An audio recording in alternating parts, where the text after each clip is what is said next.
कश्चितः वेदवादरताः पार्थ नान्यदस्तीति वादिनः कामात्मानः स्वर्गपरा जन्म कर्म फलप्रदां क्रियाविशेष बहुलां भोगैश्वर्य गतिं प्रति। पार्थ, वे कामात्मानः कामनाओं से युक्त, वेदवादरताः वेद के वाक्यों में अनुरक्त, स्वर्गपराः स्वर्ग को ही परम लक्ष्य मानते हैं कि इसके आगे कुछ है ही नहीं।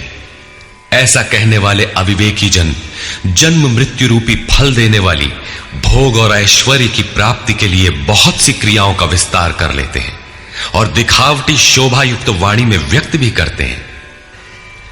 अर्थात अविवेकियों की बुद्धि अनंत भेदों वाली होती है।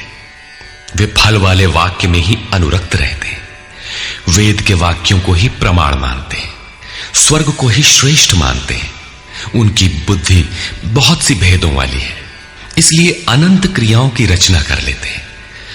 वे नाम तो परम तत्व परमात्मा का ही लेते हैं, किंतु उसकी ओट में अनंत क्रियाओं का विस्तार कर लेते हैं।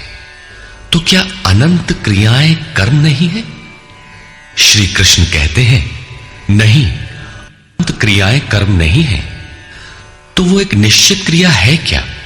श्री कृष्ण अभी ये नहीं बताते।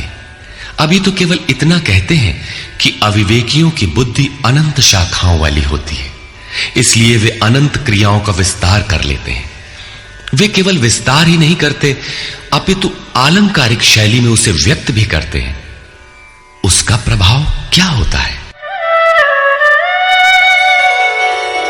भोगैश्वर्य प्रसक्तानां तया परितचेतसां व्यवसायात्मिका बुद्धि समाधौ न विधीयते। उनकी वाणी की छाप जिन जिन के चित्त पर पड़ जाती है अर्जुन, उनकी भी बुद्धि नष्ट हो जाती है, न कि वे कुछ पाते हैं। उस वाणी द्वारा हरे हुए चित्त वालों के और भोग ऐश्वर्य में आसक्ति वाले पुरुषों के अंतःकरण में क्रियात्मक बुद्धि नहीं रह जाती। इष्ट में समाधिस्थ करने वाली निश्चयात्मक क्रिया उनमें नहीं होती। ऐसे अविवेकियों की वाणी सुनता कौन है? भोग और ऐश्वर्य में आसक्ति वाले ही सुनते हैं, अधिकारी नहीं सुनता। ऐसे पुरुषों में सम और आदि तत्व में प्रवेश दिलाने वाली निश्चयात्मक क्रिया से संयुक्त बुद्धि नहीं होती।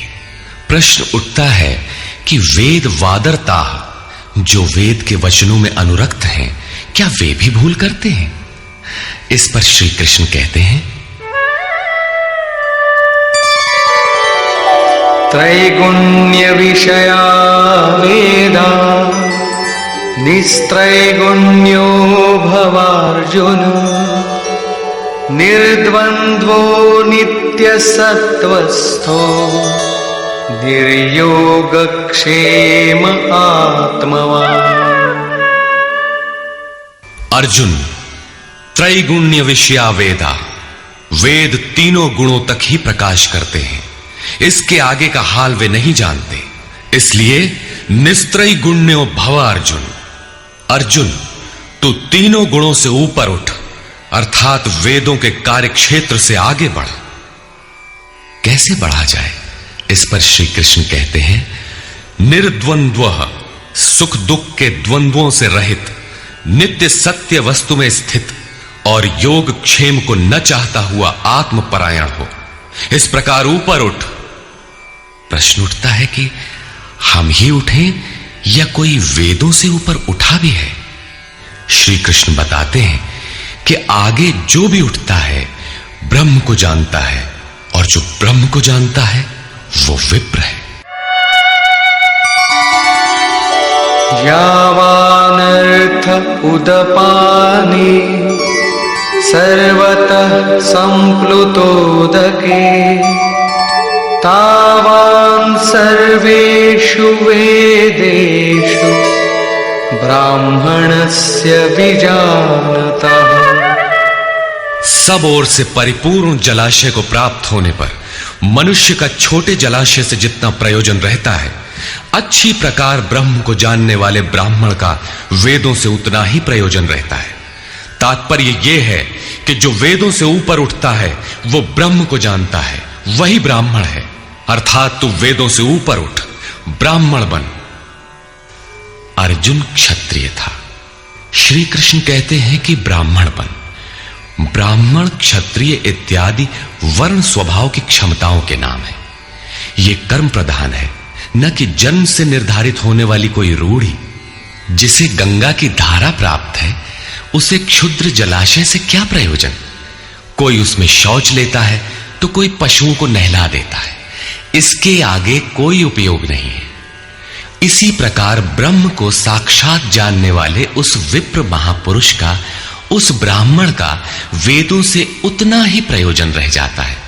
प्रयोजन रहता अवश्य है, वेद रहते हैं क्योंकि पीछे वालों के लिए उनका उपयोग है। वहीं से चर्चा आरंभ होगी।